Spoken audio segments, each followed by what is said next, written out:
Renungan Pagi, Christ Triumphant atau Kristus yang Menang oleh Ellen G. White, 5 Juli 2025. Mari kita berdoa. Bapa kami yang di sorga, Allah pencipta langit dan bumi, laut dan segala isinya, Allah yang maha besar, maha kuasa, sumber segalanya, yang kami sembah selalu melalui anak-Mu yang tunggal, Yesus Kristus. Terpujilah Yesus, anak Allah yang maha tinggi, yang adalah Sang Firman bagi kami.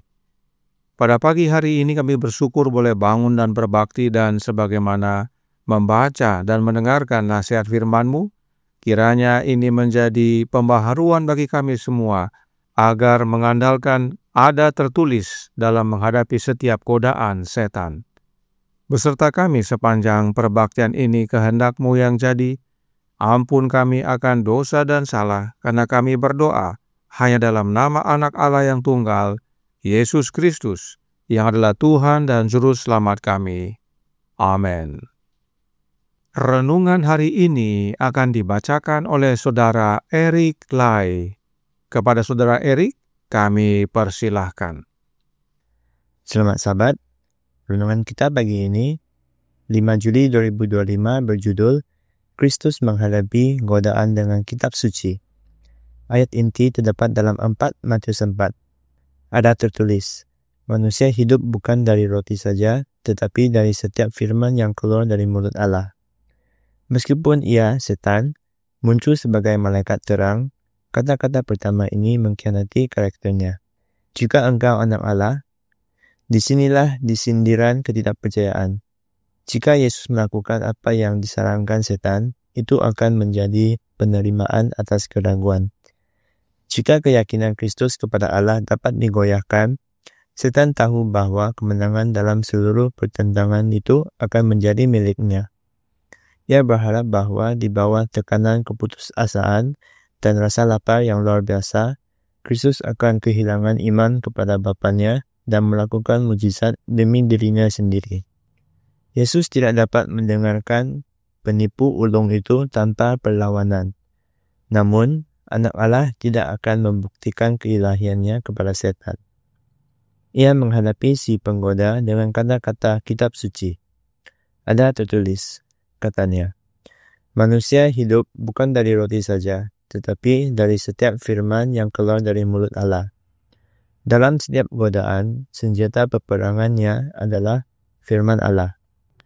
Ketika Kristus berkata kepada si penggoda, manusia hidup bukan dari roti saja, tetapi dari setiap firman yang keluar dari mulut Allah. Ia mengulangi kata-kata yang lebih dari 1400 tahun sebelumnya. Ia telah ucapkan kepada Israel. Dan kata-kata yang sama ditulis untuk peringatkan kita. Kita harus berkomunikasi dengan Dia yang memberi kita hidup. Dia yang menjaga jantung tetap bergerak dan denyut nadi tetap berdetak. Allah memberikan nafas kehidupan kepada setiap anggota keluarga besarnya di bumi ini. ia layak mendapatkan penghormatan yang tulus darimu, pengabdianmu yang sungguh-sungguh. Ketika engkau mempertimbangkan apa yang telah ia lakukan bagimu, bagaimana engkau dapat tidak mengasihinya? Ia telah memberikan anaknya sebagai pendamaian atas dosa, agar engkau dapat berdiri di tempat yang menguntungkan bersama Allah. Jika dunia mengakui tuntutan Allah atas mereka, kita tidak akan melihat dan mendengar tentang dosa-dosa mengerikan yang sekarang begitu umum. Kita tidak akan membaca tentang pembunuhan, kejahatan, dan kekejaman yang diceritakan setiap hari di surat kabar.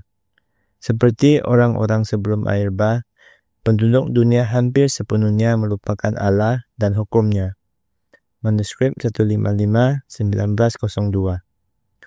Bila setan dapat menggunakan tipu dayanya untuk memengaruhi pikiran manusia, pengaruh yang menipu akan diterima seolah-olah dari surga. Jika tipu dayanya dibiarkan masuk, banyak jiwa akan terjerat olehnya sebelum terlihat bahwa tipu daya itu bukan berasal dari Allah, tetapi dari musuh segala kebenaran. Manuskrip 37-1903. Sekian renungan kita pagi ini. Tuhan Yesus memberkati. Terima kasih atas penata layanan Saudara Erik. Tuhan Yesus memberkati. Selamat pagi saudaraku dalam Tuhan. Selamat Sabat. Nabi Yesaya menuliskan yang berikut ini dalam Yesaya 55 ayat 10 dan 11 yang berbunyi, "Sebab seperti hujan dan salju turun dari langit dan tidak kembali ke situ, melainkan mengairi bumi, membuatnya subur dan menumbuhkan tumbuh-tumbuhan, memberikan benih kepada penabur dan roti kepada orang yang mau makan, demikianlah firmanku yang keluar dari mulutku. Ia tidak akan kembali kepadaku dengan sia-sia, tetapi ia akan melaksanakan apa yang kukehendaki dan akan berhasil dalam apa yang kusuruhkan kepadanya." Mengapa firman yang keluar dari mulut Allah tidak akan kembali sia-sia dan bahkan dapat melaksanakan apa yang Bapa kehendaki serta suruhkan? Sebab firman Allah dinyatakan melalui anaknya. Perhatikan yang Roh Nubuat nyatakan dalam The Desire of Ages, halaman 116 paragraf 2. Sejak Adam berdosa, umat manusia telah terputus dari persekutuan langsung dengan Allah. Hubungan antara sorga dan bumi telah terjadi melalui Kristus. Tetapi sekarang, setelah Yesus datang, yang serupa dengan daging yang dikuasai dosa karena dosa, Roma 8 ayat 3, Bapa sendiri yang berbicara. Sebelumnya, ia telah berkomunikasi dengan manusia melalui Kristus. Sekarang ia berkomunikasi dengan manusia di dalam Kristus. Jelas sekali bahwa Allah Bapa berbicara atau berfirman melalui dan di dalam anaknya. Itu sebabnya Yesus disebut firman. Dan tidak hanya itu, Roh Nubuat bahkan berkata dalam The Youth Instructor tanggal 28 Juni tahun 1894 paragraf 9. Siapakah Kristus? Dia adalah anak tunggal yang diperanakan dari Allah yang hidup. Bagi Bapa, dia adalah firman yang mengutarakan pikiran sebagai buah pikiran yang menjadi terdengar. Kristus adalah firman Allah. Kutipan ini memiliki makna yang mendalam. Saat kita berbicara, apa yang kita katakan adalah hasil dari apa yang kita pikirkan. Nah, Kristus disebut firman Allah, yaitu buah pikiran Allah yang dibuat terdengar. Jadi, apa yang ada dalam pikiran Bapa diutarakan melalui Kristus. Kristus menyampaikan apa yang ada dalam pikiran Bapanya. Dalam tulisan lainnya dikatakan, Jesus name above all names, halaman 82 paragraf 2 berbunyi, dengan datang untuk tinggal bersama kita, Yesus menyatakan Allah kepada manusia dan malaikat. Dia, yaitu Yesus, adalah firman Allah, pikiran Allah yang dapat didengar. Yesus disebut firman Allah sebab Yesus adalah pikiran Allah yang dapat didengar. Artinya, apa yang dalam pikiran Bapa, itulah yang dinyatakan melalui dan oleh Yesus. Perkataan-perkataan Yesus adalah apa yang terdapat dalam pikiran Bapanya. Itu sebabnya firman Allah yang keluar dari mulut Bapa tidak akan kembali sia-sia, tetapi akan terlaksana dan berhasil, sebab firman-Nya dinyatakan dan dilakukan oleh Anak-Nya. Firman Bapanya lah yang Yesus sampaikan kepada setan, sebagaimana yang tertulis dalam kitab suci. Karenanya renungan hari ini berkata dalam Christ Triumphant, halaman 193 paragraf 3. Yesus tidak dapat mendengarkan penipu ulung itu tanpa perlawanan. Namun, Anak Allah tidak akan membuktikan keilahiannya kepada setan. Ia menghadapi si penggoda dengan kata-kata kitab suci.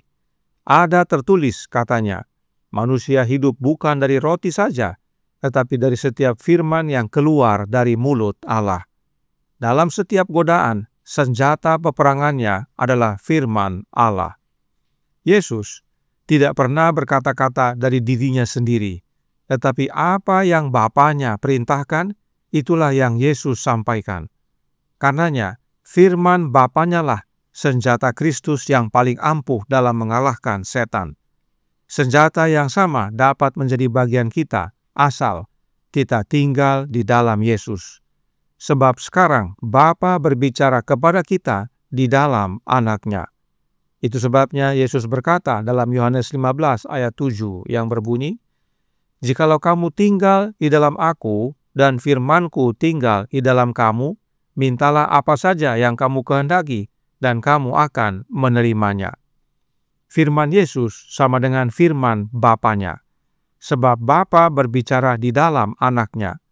Maka saat kita digoda oleh si jahat, perkataan yang kita nyatakan adalah perkataan Yesus dari dalam hati kita, dan itulah senjata paling ampuh dalam mengalahkan setan. Jadi, meskipun penting bagi kita untuk membaca Alkitab, yaitu firman yang tertulis, tetapi terlebih penting untuk kita tinggal di dalam Yesus, yang adalah Sang Firman. Karenanya Roh Nubuat berkata dalam Early Writings halaman 73 paragraf 1 yang berbunyi, kita harus banyak berdoa secara rahasia. Kristus adalah pokok anggur dan kamu adalah ranting-rantingnya. Dan jika kita ingin bertumbuh dan berkembang, kita harus terus-menerus mengambil sari dan makanan dari pokok anggur yang hidup. Karena jika terpisah dari pokok anggur, kita tidak memiliki kekuatan. Di padang gurun, Yesus berdoa kepada Bapanya, dan Yesus menang. Demikian juga kita harus banyak berdoa kepada Yesus, tinggal dalam Dia, agar dapat menerima sari dan makanan dari Yesus, yaitu Roh-Nya, agar kemenangan Yesus menjadi bagian kita.